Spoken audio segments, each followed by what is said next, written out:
Welcome to New Possibilities. I speak truth to power without fear. So, a couple of days ago, I came across stories about Amanda Seales making statements on Twitter in response to Lady Gaga.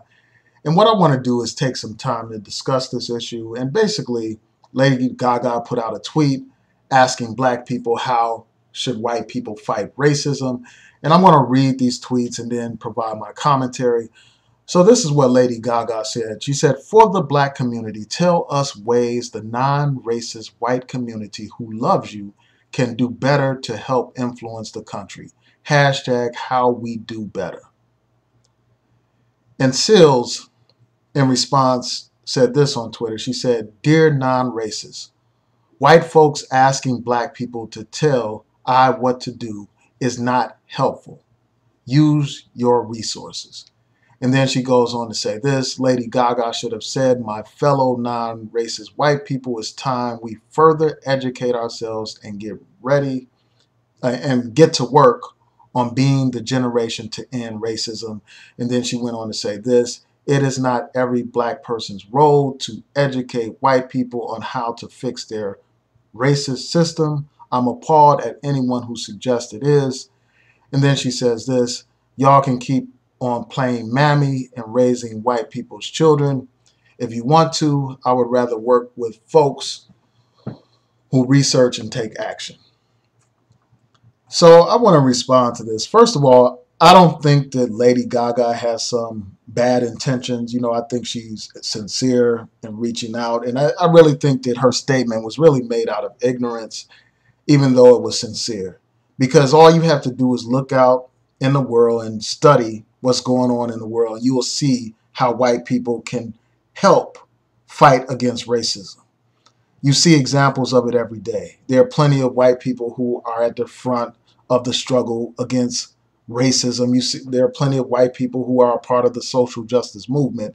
So all this woman had to do was just do some basic research, and she would know the answer to the question of how white people can contribute to the struggle. All she would have to do is turn on the news and see those white people in Charlottesville who were protesting against the racists, the fascists, the Nazis, and the KKK. All she has to do is turn on her television and look at how all those courageous people were standing together in Boston, marching against white supremacy and racism. So there is plenty of information out there. Again, I do agree with Amanda Seales when she says it's not black people's responsibility to teach white people how to fight against racism. I get that and I understand that. But when I read that, it reminded me of what Malcolm X said. But before I go into that, I'll just say this. Even though Amanda Seales basically says it's not black people's responsibility to teach white people how to fight racism, she goes on to basically give Lady Gaga some information about what white people can do. She talks about how they can research and get involved and take action. So she does provide some information about what white liberals can do if they really want to be helpful and they really want to try to make a difference in this world. But this whole thing reminded me of something that Malcolm X said. He talked about how years ago when he was in the Nation of Islam, when he believed in the Nation of Islam's theology and all that kind of stuff, the Nation of Islam believes the white man is wicked by nature, that the white man is the devil, and basically that white people, period, can't be trusted regardless of how they present themselves. They're inherently evil and stuff like that. Now today, they try to finesse it and all that kind of stuff, but that was the doctrine of the Nation of Islam. They believed that the white man was the devil and that he was inherently evil, 100% wicked and all that kind of stuff. That's their ideology. That's their theology. So you had this white co-ed approach Brother Malcolm X, and this woman asked Malcolm X, what can white people do to fight against racism? And when he was in the Nation, he basically told that woman nothing.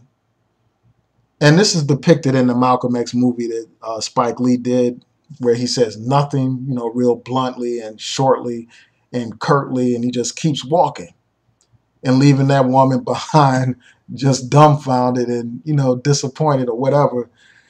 But later on, Malcolm X reflected on that moment, and he thought about how he would have handled it differently if he could do it over again. And he talked about how he wished he had that woman's name and telephone number so he could reach out to her and actually tell her what white people can do.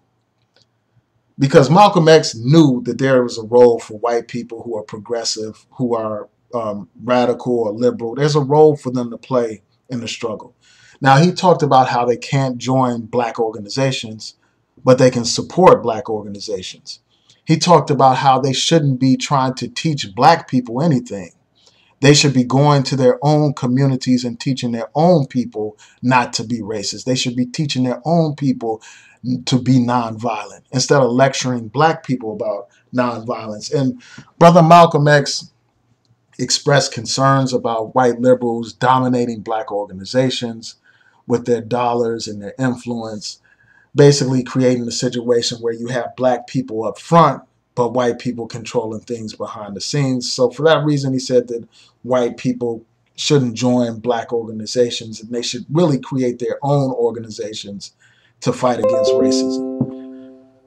And what I'm going to do is just expand upon some of the points that Malcolm X made and just provide information about what white people can do if they're sincere about supporting the struggle against racism. And I think that, first of all, Amanda Seales is correct that there is plenty of information out here. We know that there are plenty of civil rights organizations that fight against racism, that use the law and go to court and try to change the laws of the land to fight against racism. We know this. There are plenty of those organizations. So if Lady Gaga just did some basic research, she wouldn't even have to ask this question on Twitter. And I agree that it is not black people's responsibility to educate white people and all that kind of stuff and tell them what they need to do. But I do think that Lady Gaga is probably being sincere. And I don't have any problem right now just breaking down what white people can do if they're sincere. You know, the first thing, as Amanda Seales pointed out, is they need to educate themselves. They need to learn about the history in this country, learn about the plight of African Americans and other so-called minorities in this country. So that's the first thing that they need to do. Once they have educated themselves, they need to educate their own community about racism, about bigotry and all that kind of stuff. Educate them. Try to change the way they think. And somebody like a Lady Gaga has great power and influence over a lot of people. She has many followers. Millions of people follow this woman. Millions of people buy her music. She has the ability to influence people with the words that come out of her mouth, the words in her songs. She can promote social justice through her music. She can promote social justice by making statements and supporting organizations publicly who are fighting for social justice and fighting to end racism. So that's something that she can do. So a white person who is really interested in the struggle, there is a role for them. You know, I reject this notion that all white people are evil. I reject this notion that all white people are deceitful and you can't trust any white people. I reject that notion. I think that there is a role for those people who are sincere. You don't fight bigotry with more bigotry. So I think that, you know, some of the things that they can do is they can join civil rights organizations that are actually fighting against racism. There are plenty of legal civil rights organizations that are doing work against racism and fighting for social justice. So they can do that. They can join anti-fascist organizations, organizations that are on the front lines in the streets, protesting against these Nazis and KKK members, not talking about it, but actually being about it. That's what they can do. They can financially support social justice movements in this country without any kind of conditions, without any kind of strings being attached, without any kind of directives and all that kind of stuff. If they are sincere in their interests of supporting the movement against racism, they should give money to organizations that are putting in that work and give it without conditions, without trying to dictate anything. That's what they need to do. And they need to accept the reality that black people are the vanguard of the movement for social justice in this country. They need to accept the fact that black people must be the leaders of the social justice movement. If they can embrace those basic principles, then they're sincere. You know, if they can take those actions, that's how they can truly help.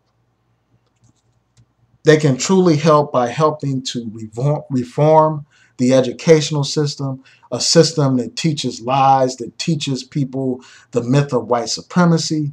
They can help change things by fighting that system, because no one is born a racist. The system teaches people the myth of white supremacy. So if these people want to help, those are ways that they can help.